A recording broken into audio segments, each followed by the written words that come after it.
ਬਿਸਮਿਲ੍ਲਾਹਿਰਰਹਿਮਾਨਿਰਰਹੀਮ। अस्सलाम वालेकुम। हाज़िर हाँ जी एक नई वीडियो दे नाल। ते अज दी वीडियो जी पिंड घुरको ज़िला गुजरात तहसील खारियां। एक गां ते नाल वो वैड़ी भी बनानी एक वैड़ी है जी पहले सूए सून वाली है ते एक है गां है जी तुहाडे सामने है जर्सी साहीवाल क्रॉस है जी। ते भाइयों दे कोल पुछने हैं डिटेल लैने गां तुहाडे सामने है देख सकते हो जी। पंजी में इत्थे आओ हूँ और अच्छा तीसरे सूए है ते कितना चिर हो गया सूई नूं? 2 महीने जी हो गए ने सूई नूं। ते अपना कितना को दूध सू? इस टाइम तकरीबन 13-14 लीटर। सही है, ठीक है, सारा मुकम्मल सही है।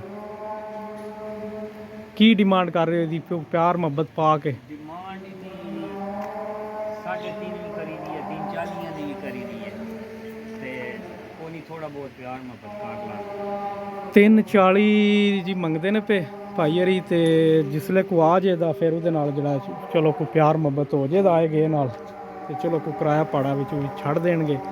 बेशक आके 2 टाइम चो सकता है बिल्कुल अपनी गां पसंद करके पास करके तो फिर गां जी वो लैके सकता जी। बेशक दंद शंद चैक करके तो गां बेशक ठोक वजा के चैक करो कोई मसला नहीं।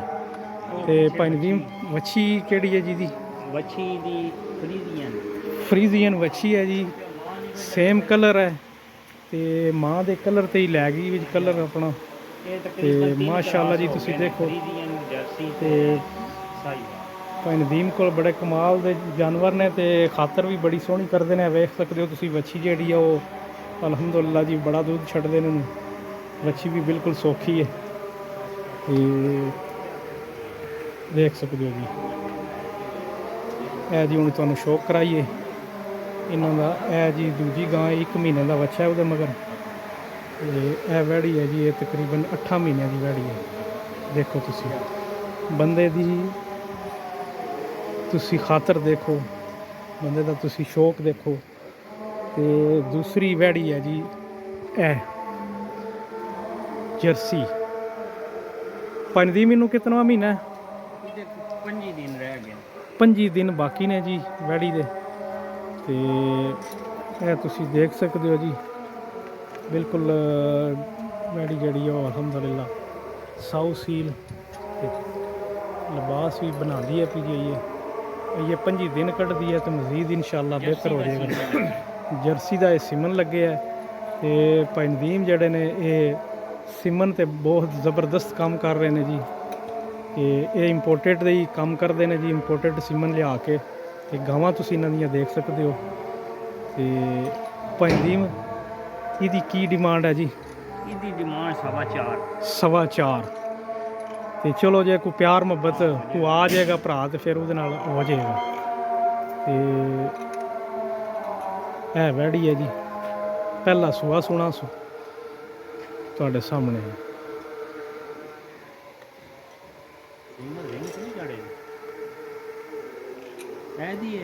वीडियो देखने का शुक्रिया जी। वीडियो नू लाइक शेयर करो चैनल नू करो सबसक्राइब ताकि हर आने वाली वीडियो तुहाडे तक बआसानी पहुँच सके। तो यह जी गावां का शौक भाई हरी बड़े ज़बरदस्त जी काम करते हैं। तो सिमन ते बड़ा ज़बरदस्त नस्ल इन्हां कोल तुसी देख सकते हो। घुरको ही पिंड है जी। नंबर इन्हां दा जड़ा ओ भाई नदीम नंबर बोलो हाँ एक बार आप। 0349 अच्छा फिर 49 जी 86 929 86 929 0349 49 86 929 रबता कर सकते हो जी। बाकी मजीद अगर चैनल पर रबता करना है तो साढ़े नाल भी करो असी भी तुहानूं मतलब है कि लैके दे सकने कोई मसला नहीं। मेहरबानी जी वीडियो देखने का शुक्रिया।